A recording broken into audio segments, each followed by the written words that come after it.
The chairwoman opened. "Why are we here today?" she asked. "To make revolution," they answered. "What kind of revolution?" she replied. "The cultural revolution," they chanted. "And how do we make cultural revolution?" she demanded. "By destroying the American family," they answered. "How do we destroy the family?" she came back. "By destroying the American patriarch," they cried exuberantly. "And how do we destroy the American patriarch?" she probed. "By taking away his power." "How do we do that?" "By destroying monogamy," they shouted. "How can we destroy monogamy?" Their answer left me breathless. By promoting promiscuity, eroticism, prostitution, abortion, and homosexuality. They yelled. Was I on planet Earth?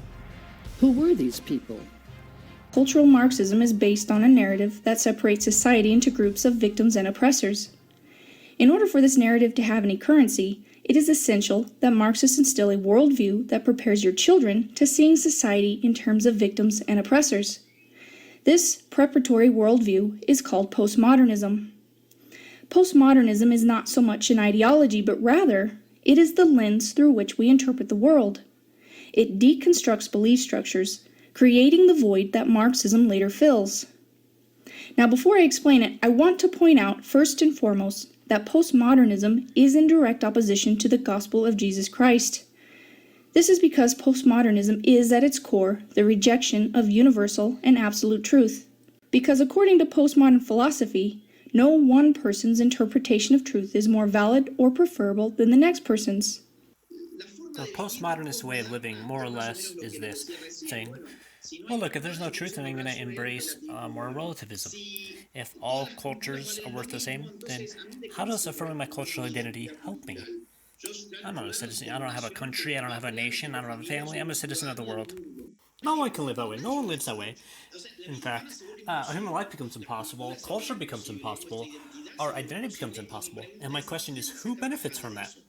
So, behind what we were talking about, with structures of power, what's the power structure behind postmodernist truth? What's the power structure behind the truth that says there is no truth? Because to affirm there's no truth, I have to affirm a truth that it's true that there's no truth. Now, it doesn't take much digging to find the absurdities in this worldview. One glaring instance would be the fact that declaring that there is no absolute truth is a statement of absolute truth. But pointing this out doesn't seem to have an effect on the postmodernists who are passing this philosophy on to our children.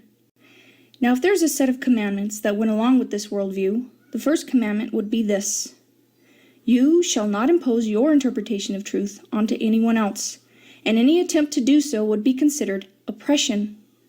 So if someone comes along claiming that their truth applies to someone else, or worse, that it applies to everyone, well, that is considered a disguised attempt to grab power. So in other words, declarations of universal truth are considered power plays. This is also why we are dealing with a crisis of freedom of speech, especially with Christians.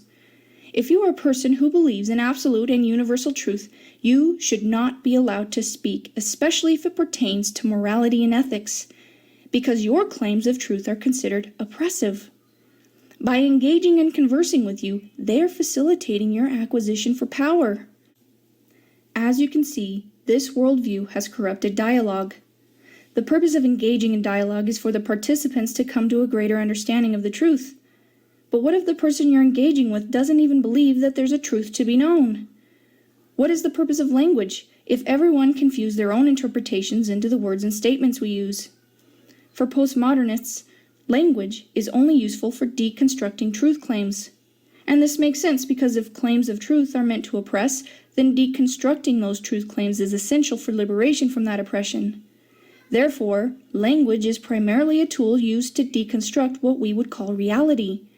It is weaponized rhetoric intended not to advance truth and knowledge, but rather to make their arguments persuasive and attractive. This is where we get ad hominem attacks, straw man arguments, and shaming techniques with appeals to empathy and tolerance. So what are some other consequences of postmodern thinking? Well, since there is no absolute truth, then All the social systems upon which our civilization is built are inventions of men, or as they like to call them, social constructs. For example, the traditional family and gender roles are considered social constructs. They aren't based on any kind of truth or reality or even biology, but rather, they are the creation of men, and are products of the culture and the society at the time they were constructed. This is the sort of thinking that has led not so much to redefine the family, but to do away with any definitions altogether. The truth is that we are wired to having a belief system. We all need a set of beliefs that give us purpose, that let us know how to orient ourselves in the world. What often fills the void left by postmodern philosophy is cultural Marxism. It gives people purpose, which is fighting so-called oppression. Authority, especially moral authority, is given to whoever can prove to be the most oppressed. It doesn't make much sense until you understand that what they are doing is establishing a hierarchy of moral authority. This is what has led to the culture that we have now, where power comes in the form of being a victim. Now, while we're on the subject of Marxism, I will say this much. Our schools are not teaching people about Marxism. If we knew our history, we would know that some of the greatest atrocities that have happened over the last 100 years were done at the hands of people who believed themselves to be oppressed.